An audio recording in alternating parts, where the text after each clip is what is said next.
Hi guys, આજે આપણે આ વિડીયોમાં સ્વાધ્યાય 5.2 ના જે દાખલાઓ ગણતા હતા તેમાં આગળ જોઈશું. તો આજનો પહેલો પ્રશ્ન જે છે તે ક્વેશ્ચન નંબર 5 છે.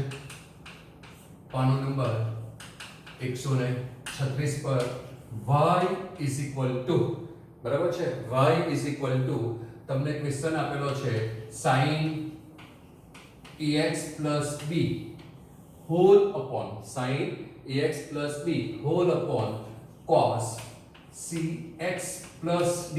આવો કંઈક ક્વેશ્ચન આપેલો છે, બરાબર. એનું આપણે વિકલન કરવાનું છે.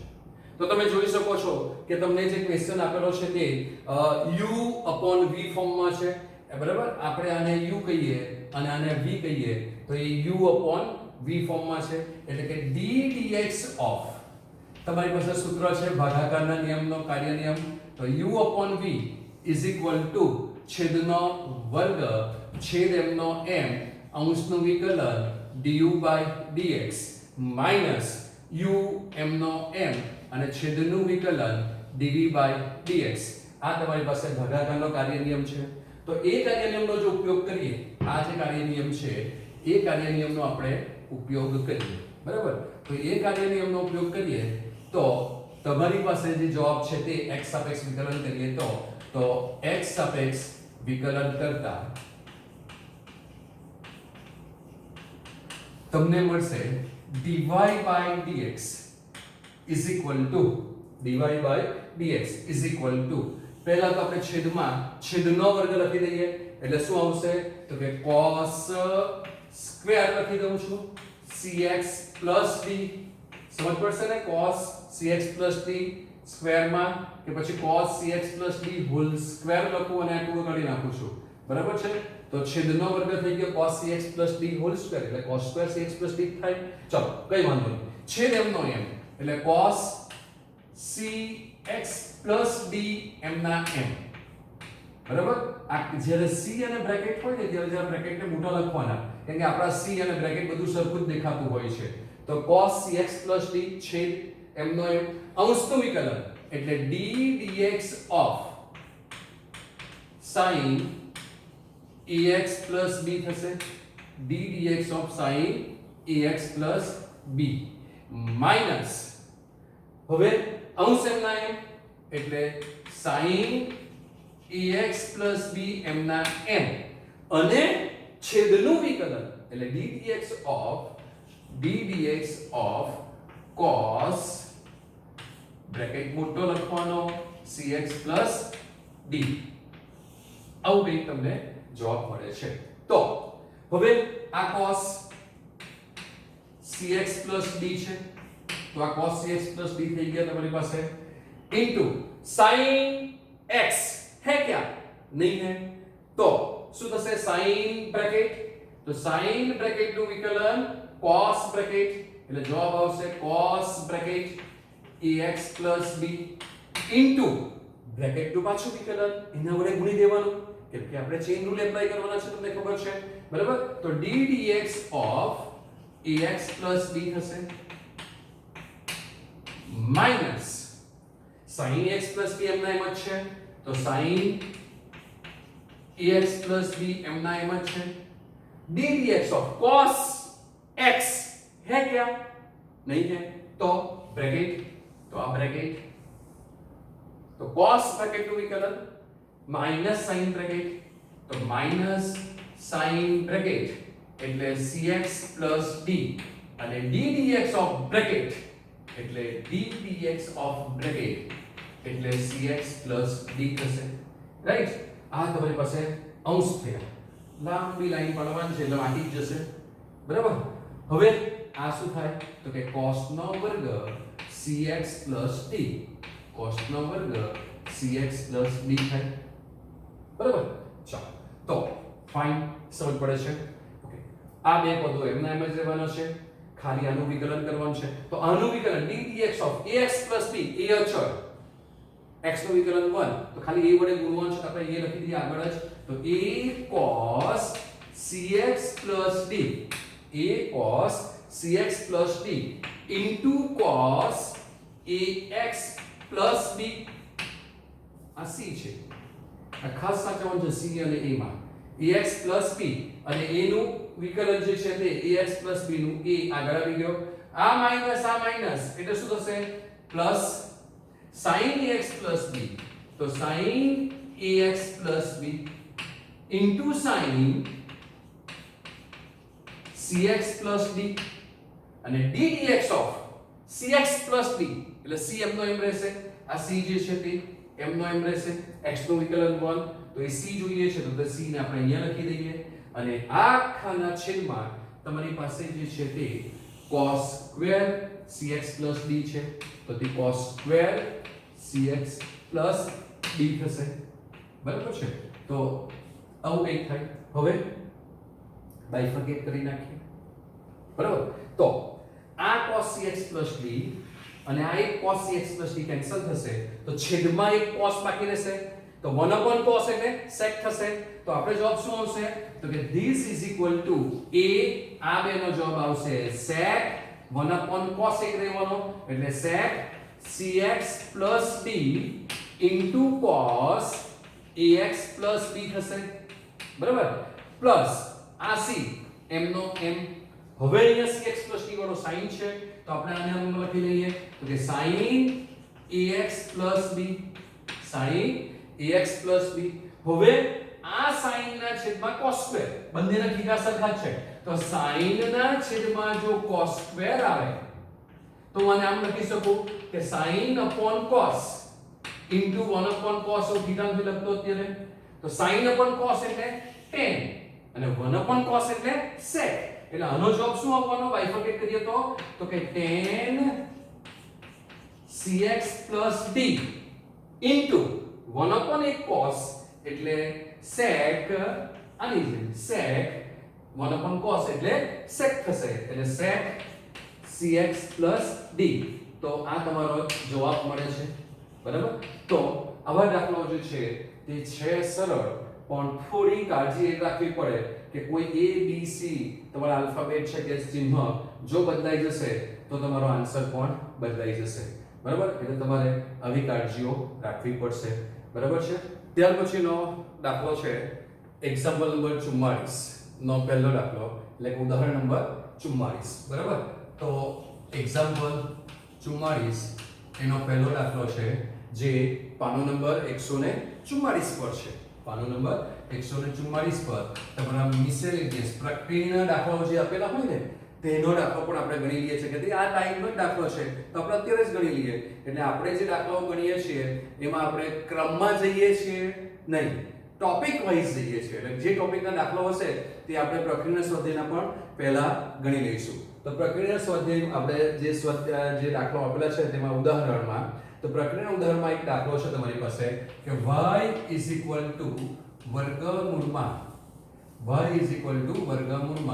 3x + 2 પ્લસ 1 upon વર્ગમૂળમાં 2x² + 4, વર્ગમૂળમાં 2x² + 4, તો આ તમારી પાસે ક્વેશ્ચન આપેલો છે।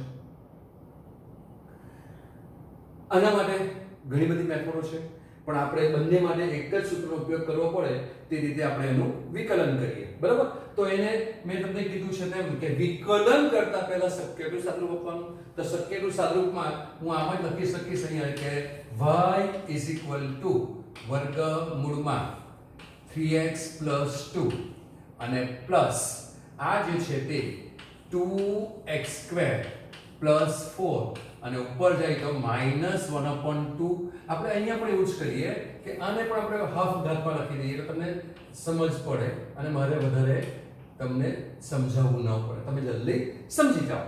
તો આ વર્ગમૂળ એટલે હાફ ઘાત આવે તો આ 3x + 2 ની હાફ ઘાત લખી દીધી અને પ્લસ 2x² + 4 એની માઈનસ હાફ ઘાત લખી કે ઉપર જશે એ હાફ જ લેવાની કે ઉપર લીધા એટલે માઈનસ। તો હવે આ તમારી પાસે કઈ ફોર્મ્યુલા થઈ ગઈ તો કે આ ચલ ઉપર ઘાત અચળ છે, બરાબર, એટલે તમારી પાસે ફોર્મ્યુલા કઈ આવી ગઈ તો કે d dx of x ની n ઘાત, બરાબર। તમારું પહેલું સામાન્ય સૂત્ર તો જવાબ આવે n x⁻n - 1, આ તમારી પાસે આનો જવાબ છે, આનો જવાબ તમારી પાસે આવો કંઈક આવે છે. તો સ્ટાન્ડર્ડ ફોર્મ્યુલા પ્રમાણે x જોઈએ તો x है क्या, नहीं है तो क्या, ब्रैकेट. तो ब्रैकेट रेस टू n कौन છે આ, ब्रैकेट रेस टू n. तो ब्रैकेट रेस टू n એનું વિકલન શું આવે તો કે n bracket raise to n - 1 અને d dx of bracket. Bracket નું પાછું વિકલન કરી દેવાનું. તો x સાપેક્ષ વિકલન કરતા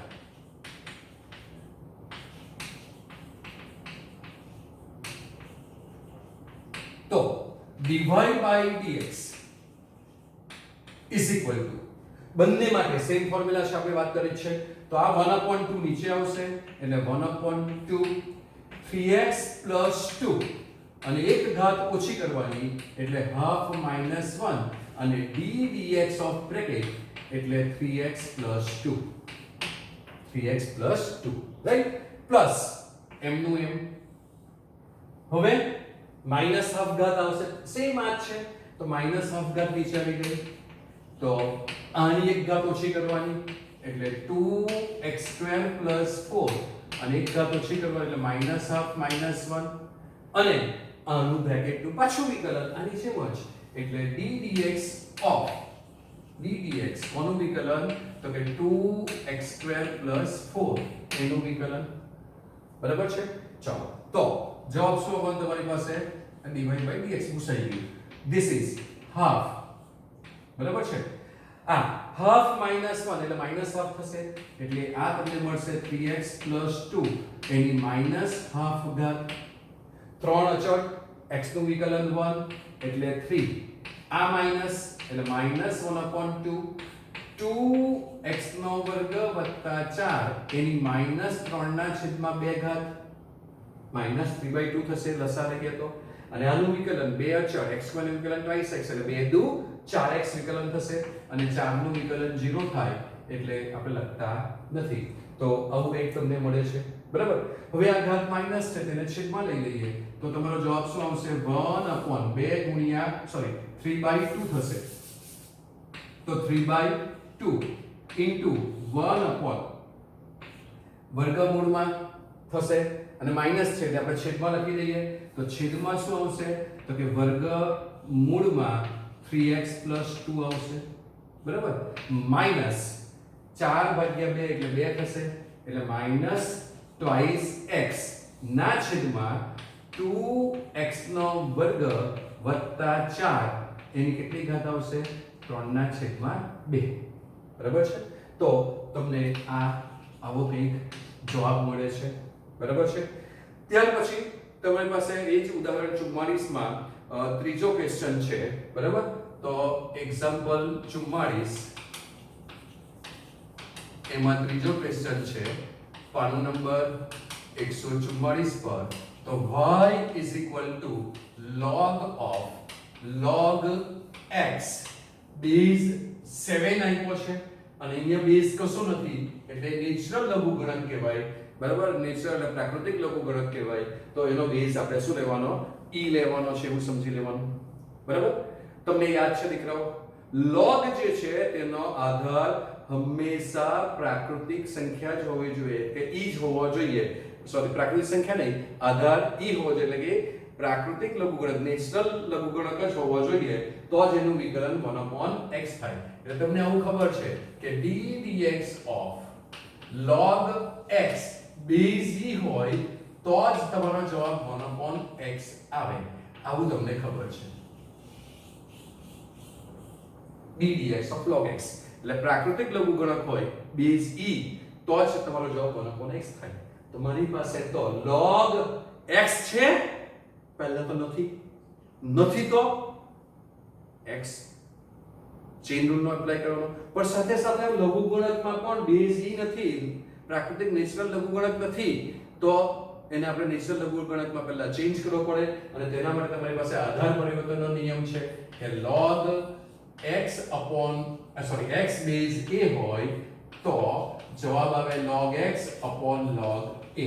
અને તમને ખબર છે કે જ્યારે આપણે logમાં બેઝ કંઈ ન લખીએ ત્યારે આપણે અહીંયા બેઝ e છે એવું સમજી લેવાનું. એટલે બેઝ e હોય ત્યારે આપણે બેઝ દર્શાવતા નથી, બરાબર? તો આ આધાર પરિવર્તનનો નિયમનો ઉપયોગ કરીએ તો જેનો લઘુગણક છે તે છેદમાં આધારનો લઘુગણક લેવાનો. તો તે પ્રમાણે મેં તમને કીધું તેમ કે વિકલન કરતા પહેલા શક્ય એટલું સાદરૂપ આપવાનું. તો એ સાદરૂપ આપણે આપી રહ્યા છીએ અત્યારે. તો પહેલા સાદરૂપ આપીએ તો માટે y શું થશે? log x બેઝ e અને છેદમાં log 7 લખી દઉં, બરાબર? હવે અહીંયા બેઝ e જ કહેવાય, ન લખીએ તો સમજી જવાનું, પહેલે ત્યાં લખ્યો છે એટલે અહીંયા પણ લખી દઈએ. તો હવે આનું વિકલન કરવાનું. તો તમને એવું દેખાય કે આ u upon v માં વિકલન કરી નાખીએ, પણ આ u upon v માં વિકલન નથી કરવાનું. કેમ? તો કે log 7 તો અચળ છે, તો ઉપર તો આ ખાલી x જ થઈ ગયું, એનું જ વિકલન કરવાનું નહીં. તો x સાપેક્ષ વિકલન કરતા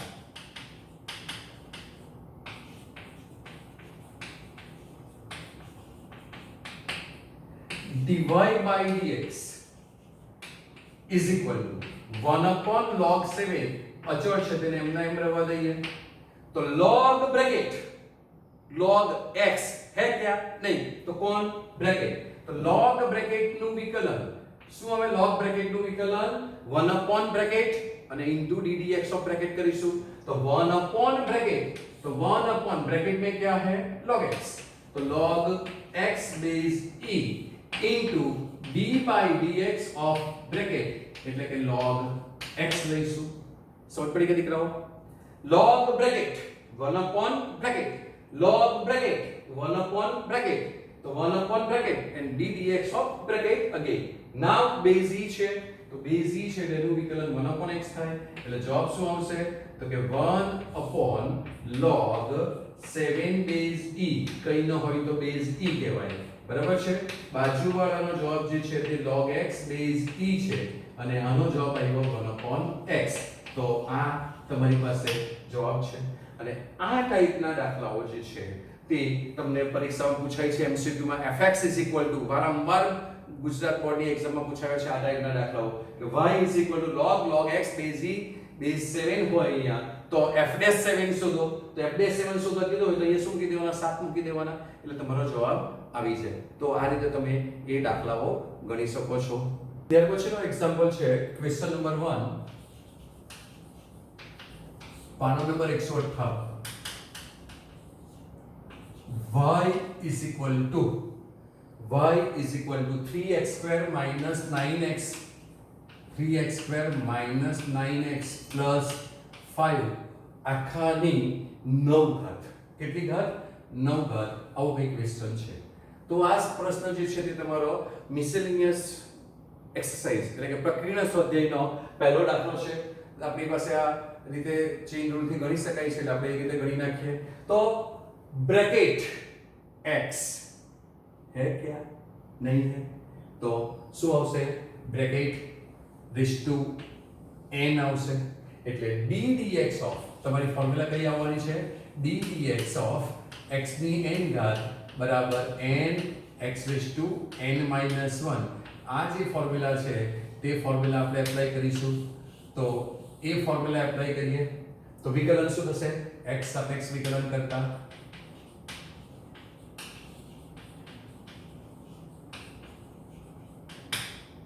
dy by dx is equal to n. કેટલા? 9. તો 9x એટલે બ્રેકેટ એટલે 3x square minus 9x plus 5 એક ઘાત ઓછી તો 9 ઓછા 1 એટલે 8 અને d dx of bracket એટલે d dx of આપણે ચેઇન રૂલ એપ્લાય કરવાના છે. આપણે એવી વાત કરી છે અને એ તમને ખબર છે કે હું લખી દઉં છું. આવું કંઈક થાય, બરાબર?